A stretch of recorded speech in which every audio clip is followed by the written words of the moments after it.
Prime Minister.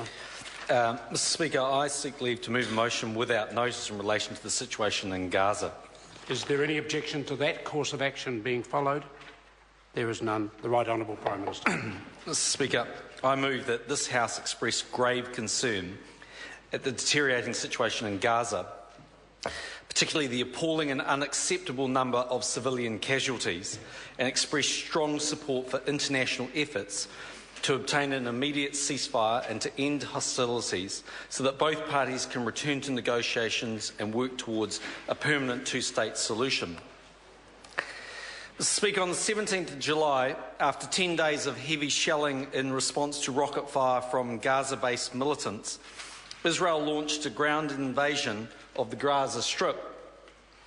We have expressed our concern that the latest escalation of this conflict, the origins of which include the kidnapping of 3 Israeli teens on the West Bank in early June, indiscriminate firing of rockets from Gaza into Israel by Hamas and other groups is unacceptable and must immediately cease.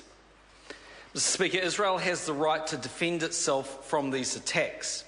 Israel's citizens who live in towns near the Gaza Strip live in daily fear of rocket fire.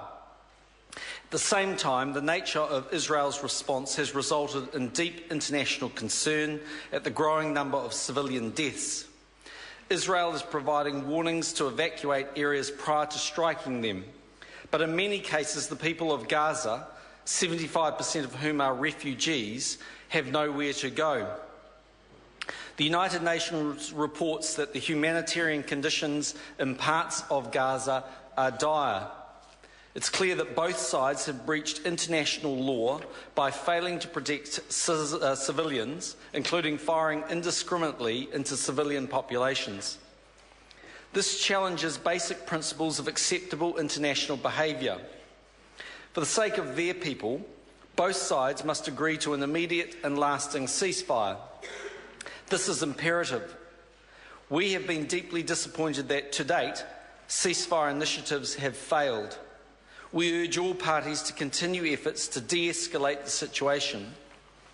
Last week, we added our voice to the United Nations Security Council call for a ceasefire, but we also strongly support United Nations Secretary-General Ban Ki-moon's visit to the Middle East in an effort to mediate a cessation of hostilities. Once a ceasefire has been obtained, there is an urgent need to address the underlying causes of this conflict to avoid a repetition of these dreadful events in another 2 years' time. This pattern of conflict, Mr Speaker, has gone on too long. We have consistently called for the resolution of the Israeli-Palestinian conflict through negotiations. These latest incidents reinforce the importance of a sustainable resolution to the Israeli-Palestinian conflict.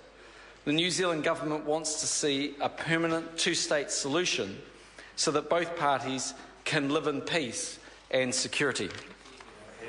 The question is that the motion be agreed to. The Honourable David Cunliffe. Mr Speaker, the Labour Party joins with this Parliament in calling for an immediate ceasefire in Gaza and in